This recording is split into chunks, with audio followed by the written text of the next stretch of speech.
Hi, I'm Paul Battaglia, and this is section 4.7, Inverse Trigonometric Functions. You know, many of my students find it a little difficult to make the adjustment to inverse trigonometric functions, particularly because of some very interesting domain issues that we come across. And so I have with me today Gabe and Brittany, and they're going to help us answer some of those probing questions that students might have. So Gabe, there's this mathematically accepted standard for arc sine and arc cosine and on and on. Can you please tell us kind of what we can tell students as to how it got that way? Okay. So I'm guessing you're referring to the domain of these functions. Correct. So if we look at probably the graphs of sine or cosine, something we might notice is these clearly don't pass the horizontal line test. So students might be thinking, well, how can these have inverses? Right. And really, if we just leave it at that, they can't, because it doesn't pass our definition of having an inverse.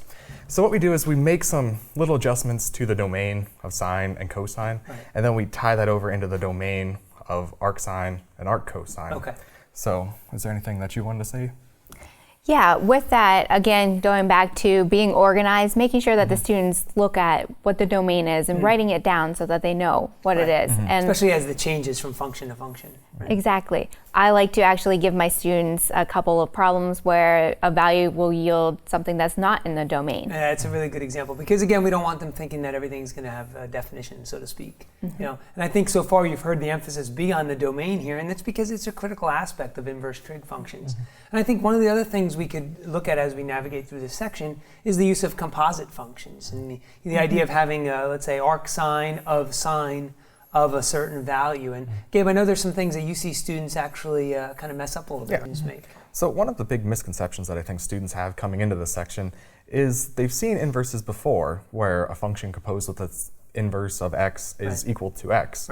So they might come in and say, oh, well, arc sine of 50 degrees might be 50 degrees, which might be true, but then they might go on to say, oh, well, arc sine of 700 degrees might be 700 degrees, which sort of is true, but after we work in these domain restrictions, it has to tie back into topics we already talked about, such as reference angles, perhaps. And like Brittany said, domain too. So the students are going to ask you why. Why isn't that right? And unfortunately, the answer, yes, it goes back to domain. It's because we have to be aware of the domain restrictions. I would say, as one final note, as you're navigating through the section, you'll notice the emphasis is placed on arc sine, arc cosine, or even arc tangent. And you may choose, as I sometimes do, to kind of lay off of arc tangent, arc cotangent, arc secant, because they're just not as prevalent. And I think if we're just trying to get the idea to students of what an inverse trigonometric function is, I think arc sine, arc cosine especially do the job pretty nicely.